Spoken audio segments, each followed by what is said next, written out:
Hello everyone, मैं आकाश मिश्रा एक बार फिर आप सबके लिए एक नया टॉपिक लेकर के आया हूँ। आज हम आधुनिक भारतीय इतिहास के मोस्ट इम्पॉर्टेंट क्वेश्चंस देखेंगे। ये क्वेश्चन कई बार एग्ज़ाम में पूछे गए हैं। जितने भी मैंने यहाँ पर क्वेश्चंस लिखे हैं ये कई बार एग्ज़ाम में पूछे गए हैं।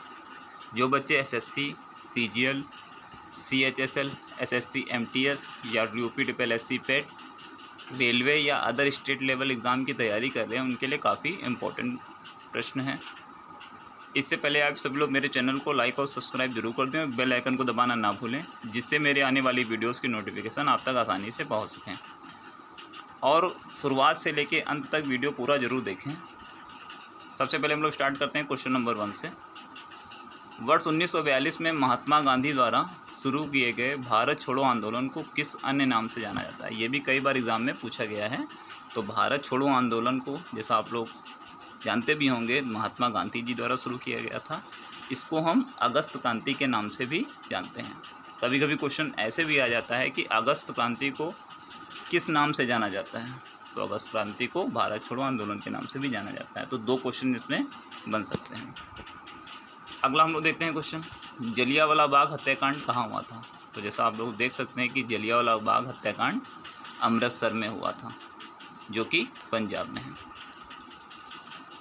अगला क्वेश्चन हम लोग देखते हैं, जलियांवाला बाग हत्याकांड कब हुआ था? तो जलियांवाला बाग हत्याकांड 1911 में हुआ था। अगला क्वेश्चन हम लोग देखते हैं, किस महान भारतीय स्वतंत्रता सेनानी ने ब्रिटिश नमक कर के विरोध में शांतिपूर्ण दांडी मार्च का आयोजन किया था? जब अंग्रेजों ने नमक पर टैक्स लगा दिया था, कर लगा दिया था, तो गांधी जी के प्रयासों के कारण ही अंग्रेजों को नमक से टैक्स हटाना पड़ा था। तो इसका श्रेय महात्मा गांधी जी को जाता है। तो आपका ऑप्शन नंबर डी करेक्ट होगा। ये भी कई बार एग्ज़ाम में पूछा गया है क्वेश्चन। अंग्रेज़ों ने भारत पर कितने सालों तक राज किया था? तो लगभग 200 सालों तक अंग्रेज़ों ने भारत पर राज किया था। अब ये क्वेश्चन नंबर 6 जो दिया गया है ये काफ़ी इंपॉर्टेंट क्वेश्चन है, क्योंकि ये कई बार स्टेट पीसीएस में भी पूछा गया है या अदर रेलवे एग्ज़ाम या एसएससी एग्ज़ाम में भी पूछा जा चुका है। कई बार क्वेश्चन पूछा गया है कि गोलमेज सम्मेलन कब आयोजित किया गया था? प्रथम गोलमेज सम्मेलन, द्वितीय और तृतीय, 3 गोलमेज सम्मेलन हुए थे। इसमें कौन से सम्मेलन में कांग्रेस ने भाग लिया था और कौन से सम्मेलन में कांग्रेस ने बहिष्कार किया था इस सम्मेलन का? तो आपको ये सब पॉइंट यहाँ पर मैंने लिख दिए हैं, तो आप लोगों को ये पॉइंट जरूर याद रखने हैं गोलमेज सम्मेलन से संबंधित, जिससे ये कई बार क्वेश्चन एग्ज़ाम्स में रिपीट भी होता है गोलमेज सम्मेलन का। तो आप लोगों को ध्यान रखना है कि ये कब हुआ था। तीनों के आपको डेट याद रखनी है, ये कब हुआ था, कौन से सन में हुआ था, पहला गोलमेज सम्मेलन, द्वितीय गोलमेज सम्मेलन और तृतीय गोलमेज सम्मेलन। इसमें कांग्रेस ने कौन से सम्मेलन में कांग्रेस ने भाग लिया था, कौन से सम्मेलन में कांग्रेस ने भाग नहीं लिया था। तो आप लोग को ये ध्यान रखना है। तो यहाँ पे हम लोग क्वेश्चन भी देखते हैं, तीसरा गोलमेज सम्मेलन किस वर्ष में आयोजित किया गया था? तीसरा गोलमेज सम्मेलन 1932 में आयोजित किया गया था। यहाँ पे आप लोग नीचे देख सकते हैं कि भारतीय राष्ट्रीय कांग्रेस ने इस सम्मेलन का बहिष्कार किया था। फिर इसके नीचे हम लोग देखते हैं प्रथम गोलमेज सम्मेलन कब आयोजित किया गया था? तो प्रथम गोलमेज सम्मेलन 12 नवंबर 1930 को लंदन में आयोजित किया गया था। भारतीय राष्ट्रीय कांग्रेस ने इस सम्मेलन का बहिष्कार किया था। इसका प्रथम गोलमेज सम्मेलन का बहिष्कार किया था। दूसरा गोलमेज सम्मेलन 1931 में लंदन में आयोजित किया गया था और इस सम्मेलन में कांग्रेस की तरफ से गांधी जी ने भाग लिया था। तो ये पॉइंट आपको याद रखना है। ये कई बार एग्ज़ाम में पूछा भी गया था कि किस गोलमेज सम्मेलन में कांग्रेस की तरफ से गांधी जी ने भाग लिया था। तो आप लोग यहाँ पर टिक लगा सकते हैं कि दूसरे गोलमेज सम्मेलन में कांग्रेस की तरफ से गांधी जी ने, महात्मा गांधी जी ने भाग लिया था।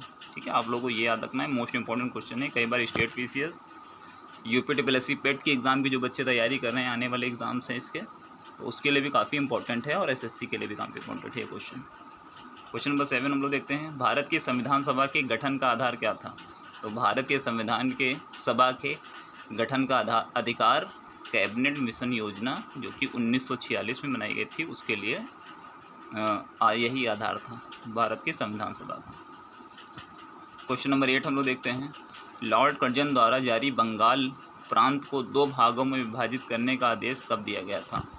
तो कर्जन द्वारा बंगाल को 2 प्रांतों में विभाजित करने का आदेश 1905 में दिया गया था। अब इससे एक क्वेश्चन और बन सकता है कि बंगाल का विभाजन किसने किया था। तो बंगाल का विभाजन या बंगाल के विभाजन करने का, बंगाल को दो भागों में, दो प्रांतों में विभाजित करने का आदेश किसने दिया था। तो लॉर्ड कर्जन ने दिया था। अगला क्वेश्चन हम लोग देखते हैं, ये कई बार एग्ज़ाम में पूछा गया है, दोनों क्वेश्चन कई बार एग्ज़ाम में पूछे गए हैं, तो आप लोग इनको ज़रूर तैयार कर लीजिएगा या नोटबुक में आप नोट भी कर सकते हैं इसको। अगला क्वेश्चन देखते हैं, 1916 के प्रसिद्ध लखनऊ समझौते पर किन दो लोगों ने हस्ताक्षर किए थे। तो लखनऊ के प्रसिद्ध समझौते पर बाल गंगाधर तिलक जी ने और मोहम्मद अली जिन्ना ने हस्ताक्षर किए थे। तो आप लोग इसको ध्यान रखना, मोस्ट इंपॉर्टेंट क्वेश्चन है, कई बार एग्जाम में पूछा गया। फॉरवर्ड ब्लॉक की स्थापना किसने की थी। तो फॉरवर्ड ब्लॉक की स्थापना सुभाष चंद्र बोस जी ने की थी। ये कई बार ये भी क्वेश्चन एग्जाम में पूछा गया है। स्वराज शब्द का प्रयोग सबसे पहले दादा भाई नौरोजी ने कांग्रेस के किस अधिवेशन में किया था। आप लोग ध्यान रखना है, कांग्रेस के अधिवेशन के भी ऊपर मैं एक वीडियो बनाऊंगा, आप लोग उसमें उसमें मैं आप लोगों को बताऊंगा कांग्रेस के कितने अधिवेशन हुए थे, किसने उसकी अध्यक्षता की थी और कहाँ हुआ था। ठीक है, तो स्वराज शब्द का प्रयोग सबसे पहले दादा भाई नौरोजी ने 1906 में कांग्रेस के कलकत्ता अधिवेशन में किया था। आप लोग इसको जरूर पढ़ लेना एक बार। भारत छोड़ो प्रस्ताव को स्वीकृति देने के लिए अखिल भारतीय कांग्रेस समिति की बैठक कहाँ आयोजित की गई थी। तो अखिल भारतीय कांग्रेस समिति की बैठक बॉम्बे में आयोजित की गई थी। इसका एक और क्वेश्चन है जो कई बार एग्ज़ाम में पूछा जाता है, महात्मा गांधी ने भारत छोड़ो आंदोलन का भाषण कहाँ दिया था। तो महात्मा गांधी जी ने भारत छोड़ो आंदोलन का भाषण मुंबई के ग्वालियर टैंक मैदान में दिया था। कई बार ये क्वेश्चन पूछा जा चुका है, मोस्ट इंपॉर्टेंट क्वेश्चन है ये, तो आप लोग उसको ज़रूर पढ़ लेना। इसके बाद हम लोग देखते हैं, नोट करके मैंने लिख दिया है, यह 8 अगस्त 1942 को महात्मा गांधी द्वारा पारित किया गया था। ठीक है, भारत छोड़ो आंदोलन, ठीक है, किसके द्वारा पारित किया गया था, महात्मा गांधी द्वारा, 8 अगस्त 1942 को। ये भी क्वेश्चन कई बार पूछा गया है, कई एग्ज़ाम में पूछा गया है। ठीक है, तो आप लोग इस पॉइंट को जरूर ध्यान रखना। और भारत छोड़ो आंदोलन का तत्कालिक कारण क्रिप्स मिशन की विफलता थी। तो आपसे क्वेश्चन ये भी पूछा जा सकता है कि भारत छोड़ो आंदोलन की तत्कालिक कारण क्या था। तो क्रिप्स मिशन की विफलता थी। ठीक, तो इसमें से आपके पहला क्वेश्चन मैंने आपको बता दिया, तो इन दोनों पॉइंट से आपके 2 क्वेश्चन बन सकते हैं। तो इन दोनों पॉइंट्स को भी आप लोग ध्यान रखना। अगला हम लोग क्वेश्चन देखते हैं कि भारत छोड़ो प्रस्ताव का प्रारूप किसने तैयार किया था। तो भारत छोड़ो प्रस्ताव का प्रारूप जवाहरलाल नेहरू जी ने तैयार किया था। अगला क्वेश्चन हम लोग देखते हैं, अरुणा आसिफ अली को नोट करके यहाँ पे मैंने लिख दिया हुआ है, कुछ इंपॉर्टेंट पॉइंट है। अरुणा आसिफ अली को भारत छोड़ो आंदोलन की नायिका के रूप में जाना जाता है। ये भी क्वेश्चन आपके एग्जाम में आ सकता है। करो या मरो का नारा भारत छोड़ो आंदोलन से जुड़ा प्रसिद्ध नारा। ये क्वेश्चन कई बार पूछा गया है कि करो या मरो का नारा किस आंदोलन से लिया गया है। ठीक, तो आप लोग बता देना कि भारत छोड़ो आंदोलन से लिया गया है या भारत छोड़ो आंदोलन से जुड़ा हुआ है। ये एग्ज़ाम में भी कई बार पूछा गया है, आप लोग ध्यान रखना इस नारे के बारे में, या ये नारा किसने दिया था। ठीक है, तो आप लोग 3 क्वेश्चन इसमें से बनना है, तो आप लोग इसको जरूर याद रखना, काफ़ी इंपॉर्टेंट क्वेश्चन है, कई बार पूछा गया। स्वतंत्र भारत की अनंतिम सरकार आज़ाद हिंद का गठन कहाँ हुआ था। तो इसका गठन सिंगापुर में हुआ था।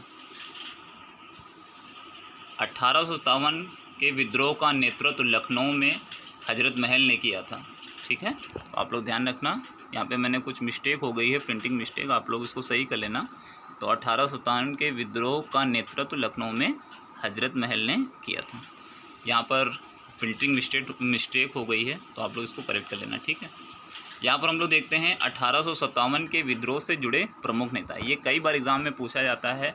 आप लोगों को मिलान करने वाले जो क्वेश्चंस होते हैं, एक तरफ आप लोगों को स्थान दे दिया जाएगा और एक तरफ आपको प्रमुख नेता दे दिए जाएंगे, तो आपको मिलान करना होता है। ठीक है, या तो एक क्वेश्चन अलग भी बना दिया जाता है कि 1857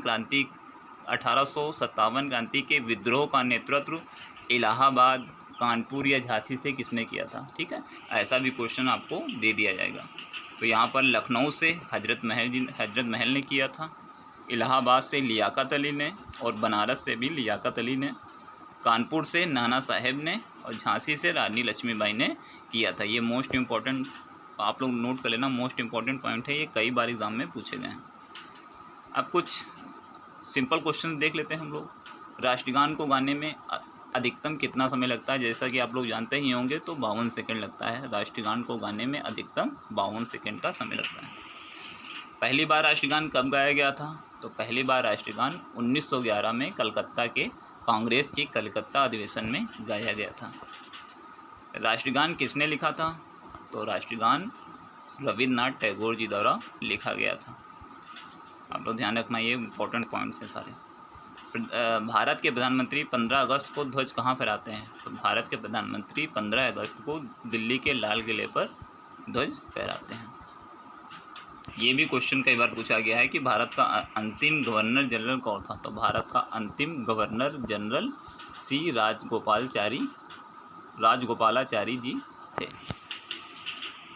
अगला क्वेश्चन हम लोग देखते हैं। स्वतंत्र भारत के पहले प्रधानमंत्री के रूप में किसे नामित किया गया था? तो स्वतंत्र भारत के पहले प्रधानमंत्री के रूप में श्री जवाहरलाल नेहरू जी को नामित किया गया था। अगला क्वेश्चन हम लोग देखते हैं। निम्नलिखित में से किसने ब्रिटिश भारत के अंतिम वायसराय के रूप में कार्य किया? तो ये भी कई बार क्वेश्चन पूछा गया है कि किसने ब्रिटिश भारत के अंतिम वायसराय के रूप में कार्य किया था? तो वो लॉर्ड माउंटबेटन थे। ठीक है, आप लोग ध्यान रखना इसमें। तिरंगे को भारत के राष्ट्रीय ध्वज के रूप में कब अपनाया गया? तो तिरंगे को भारत के राष्ट्रीय ध्वज के रूप में 22 जुलाई 1947 को अपनाया गया था। अब कुछ मैंने यहाँ पर संगठन लिखे हुए हैं और उसके संस्थापक लिखे हुए हैं। ये कई बार एग्ज़ाम में पूछे गए हैं और पूछे जाते हैं और पूछे भी जा सकते हैं। जो अभी UPSSC पेट के एग्ज़ाम होने वाला है, अभी तो फॉर्म भरे जा रहे हैं। UPSSC पेट का एग्ज़ाम होगा या अदर एग्ज़ाम्स होंगे, उनमें ये क्वेश्चन पूछे जा सकते हैं। सबसे पहले हम लोग देखते हैं ब्रह्म समाज की स्थापना कहाँ की गई थी? कोलकाता में की गई थी। तो इसकी स्थापना राजा राम मोहन राय जी ने की थी। लंदन इंडियन सोसाइटी की स्थापना लंदन में हुई थी और इसकी संस्थापक दादा भाई नौरोजी जी थे। ईस्ट इंडिया एसोसिएशन की स्थापना लंदन में की गई थी, तो इसके भी संस्थापक दादा भाई नौरोजी थे। ये भी 3 इम्पोर्टेंट हैं। चौथा भी स्वराज पार्टी के संस्थापक कौन थे? मोतीलाल नेहरू थे। आर्य समाज की स्थापना किसने की थी? तो आर्य समाज की स्थापना श्री दयानंद सरस्वती जी ने की थी। रामकृष्ण मिशन की स्थापना किसने की थी? तो रामकृष्ण मिशन की स्थापना श्री स्वामी विवेकानंद जी ने की थी। और ये अब आप ध्यान रखना, स्वराज पार्टी की स्थापना किसने की थी? तो श्री मोतीलाल नेहरू जी ने की थी। ये कई बार क्वेश्चन इसमें से पूछा गया है, आप लोग इसको जरूर पढ़ लेना। अब इसके बाद हम लोग देखते हैं गदर पार्टी की स्थापना नवंबर 1913 में सैन फ्रांसिस्को US में किसके द्वारा की गई थी? तो गदर पार्टी की स्थापना, ये कई बार क्वेश्चन पूछा गया है, बहुत इंपॉर्टेंट क्वेश्चन है। तो लाला हरदयाल जी द्वारा की गई थी US में। ठीक है, और कब की गई थी? तो 1913 में की गई थी। यहाँ पर मैंने लिख भी दिया, इससे 2-3 क्वेश्चन बन सकते हैं कि गदर पार्टी की स्थापना कहाँ की गई थी, कब की गई थी। तो गदर पार्टी की स्थापना कब और कहाँ की गई थी?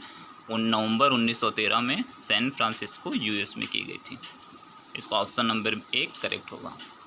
पूना एक्ट 1932 किसके बीच एक समझौता था? तो पूना एक्ट 1932 गांधी जी और अम्बेडकर जी के बीच एक समझौता था। ये कई बार स्टेट PCS में पूछा गया है क्वेश्चन। भारत में पहला अंग्रेजी अखबार किसने शुरू किया था? तो भारत में पहला अंग्रेजी अखबार जाहिकी जी ने शुरू किया था। तो आप लोग इसको याद रखना, ये भी इम्पोर्टेंट क्वेश्चन है। आधुनिक भारतीय इतिहास का जनक किसे माना जाता है? तो आधुनिक भारतीय इतिहास का जनक श्री राजा राम मोहन राय जी को जाना जाता है। मोस्ट इम्पॉर्टेंट क्वेश्चन ये भी है। बच्चों, यहाँ पर जितने भी क्वेश्चंस लिखे हुए हैं ये कई बार एग्ज़ाम में पूछे गए हैं और एग्ज़ाम में पूछे भी जा सकते हैं, क्योंकि आने वाले एग्ज़ाम्स आपके UPSSC पेट का एग्ज़ाम भी आने वाला है, या जो बच्चे SSC CGL या अदर एग्ज़ाम की तैयारी कर रहे हैं या एग्ज़ाम उनके आने वाले हैं, तो ये क्वेश्चन सारे उनको पढ़ लेना है। लगभग 4 से 5 क्वेश्चन आपके आ सकते हैं एग्ज़ाम में। अगर आप लोगों को मेरे नोट्स पसंद आए हों तो आप मेरे चैनल को लाइक और सब्सक्राइब जरूर कर दें, अपने फ्रेंड्स को जरूर शेयर कर दें, सब्सक्राइब जरूर कर दें।